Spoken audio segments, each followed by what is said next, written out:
अरे बापरे, ही गर्दी तरी कसली म्हणायची? बरोबर, ही लग्नाचीच गर्दी आहे. माझ्या नाही मग कोणाच्या? तर हे बघण्यासाठी तुम्हाला माझा पूर्ण व्लॉग बघायला लागेल. मित्रांनो, आज आहे दसरा, तुमचा चेहरा ठेवा हसरा. तर मित्रांनो, आज आपण जात आहोत कोकणातील शिवलग्न बघायला, म्हणजेच देवांचे लग्न. तर आपल्यासोबत आहे भक्ती गोसावी आणि वैष्णवी जगताप आणि आपण पोचलो आहोत रवळनाथ देवस्थानाकडे. आणि ही केली आम्ही मंदिरात एंट्री. आई ग, माझीच ती मैत्रीण आली की नाही हे सारखं वळून वळून बिचारी बघत होती.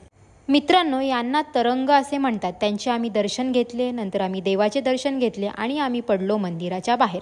आणि अशा ठिकाणी जाऊन थांबलो जिथे बरीच मंडळी उभी होती. आणि बघता बघता गर्दी वाढतच गेली आणि हे ऑलमोस्ट सगळ्यांच्या हातात होतं. याला काय म्हणतात आणि हे काय आहे याची माहिती आम्हाला या काकूंनी दिली.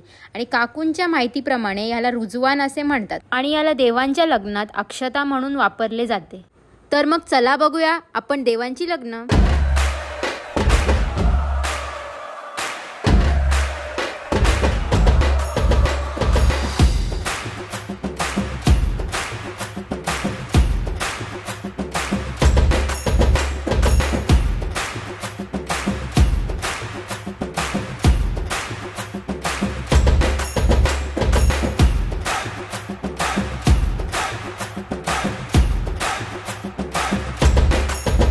तर मित्रांनो, हे देवांचे तरंग रामेश्वर मंदिरात जात आहेत आणि इथून पुढे ते इतरही देवळांमध्ये जातील.